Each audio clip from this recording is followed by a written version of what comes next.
Karate South Africa may not have progressed since the interim committee was appointed, but fortunately Karin Prinsloo goes from strength to strength with her karate talents.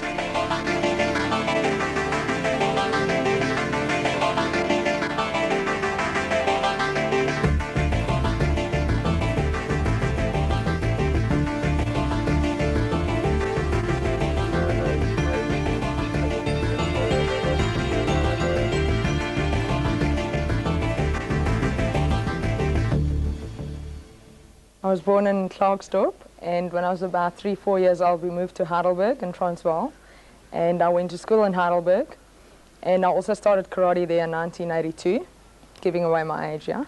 And after that I moved to study at RAU in Johannesburg, and from there I moved to Durban, and I've been living in Durban 6 years now. I went to the World Games in August this year. It was, the World Games is basically the equivalent to the Olympic Games, or not yet the equivalent, but it's actually for non-Olympic sports. And we were about a team of around about 30-40 athletes that represented South Africa at the World Games. And it's basically all non-Olympic sports like rollerblading, karate, rhythmic gymnastics, trampoline, korfbal, etc. I was the only person from karate selected to go. To qualify was quite hard. You either had to come under the first 8 in the World Championships in your particular sport, or you had to win your continental games. In my case, it was the All-African Games. South Africa did actually very well. We won a total of 15 medals, and 3 gold, which was karate, ski, water ski, and life saving. And I think there was 9 silver medals and 2 or 3 bronze medals. There was not that many people competing in the World Games, because you either had to be the continental winner, and there's only 4 or 5 continents, or you had to come under the first 8 in the world. So there was about 6-7 people in each division, but it worked on a round-robin basis, so you had to compete against everybody. I had Japan and Australia and Yugoslavia in my division. And yes, Japan, of course, being the hosting country, made it quite hard, and they also had all the support there. Okay, you'll see the Japanese are very fast, and they actually, as you come forward and attempt an attack, they come in and they attack very quickly, which makes it very hard. The best way to compete against them is to attack them first, because they're not good defenders at all. They're very good attackers. So your best, like you can see there, I just move forward attacking. Because if I allow her to attack me, she'll probably score first. I beat the Japanese girl, and then I went against the Yugoslavian, where we drew the match, and then I won on points, and I got into the final against Australia, which I was very happy to beat.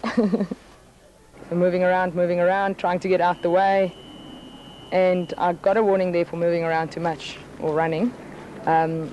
So he's awarding the penalty, but I'm still leading 7 points by 2, or 7 by 3, 7 points to me and 3 points to her, and that gives me the match. So I was quite happy to have won that. I've never managed to win a medal at the World Championships. I only won a medal at the World Games, which is something different, of course. And I really would like to win a medal at the World Championships. And it's quite tough, because there's about 100 countries competing, and it's 1 per division from each country, and I think it's a very prestigious event in karate to win WKF World Championships. I've got a karate club in Pinetown. It's called Pinetown JKA Karate, and it's something that's really lying close to my heart. The club has got about 80 students, and we've got about 20 to 30 black belts in the club, which is really a large part of the club is very senior. There's also about 15 juniors and seniors that represent South Africa, and I think that's a phenomenal achievement to have so many people in one club competing internationally, or that's been exposed to international competition. The kata we're performing is called MP. MP means flying swallow in Japanese. It's got 37 movements, and we're going to perform it in unison. It's a kata that needs a lot of agility and a lot of strength. It's very fast and athletic, and it's most enjoyable to do it, and a very good form of exercise as well.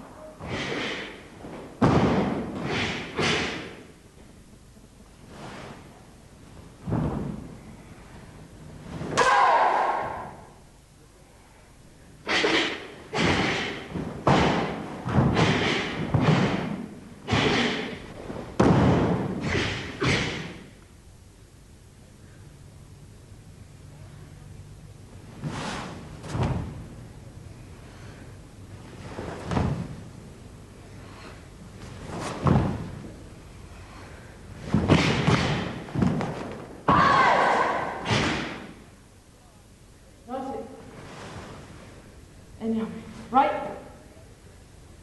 My karate took me, I was fortunate enough to travel a lot. I've been to many countries competing. I think that's a great opportunity to see the world and also getting a lot of experience in the sport. It took a lot of years for this experience to actually start paying off because we don't compete on an international level like we would like to. Karate being part of the Olympic Games is a very difficult question to answer because there's about 50 other sports that should also be Olympic sport. If you look at trampoline, rhythmic gymnastics, sports aerobics, water ski, life saving, you know, they also should be all Olympic sports. And I think that's the whole idea with the World Games, and it's under the auspices of the IOC. And I think they're trying to establish an equivalent to the Olympic Games because the Olympic Games are simply too full. I think they can't take in many more sports. And yes, I would love to have it as Olympic sports. It's my absolute dream. I might be too old by then, but maybe some of my students might be able to compete in that. But I must say, I don't see it happening in the next 8 years. The message for the youth, I think practicing karate, it's got a lot of aspects to it that is very positive in anybody's life. For instance, it really promotes respect. It promotes discipline. It promotes training hard. It promotes self-defense. It promotes empowering yourself. And a message for the youth would be to pull things like that through into your life and live it out. So I think it's very important to learn at a young age to respect other people, not only your seniors, but also your equals and anybody else for that matter.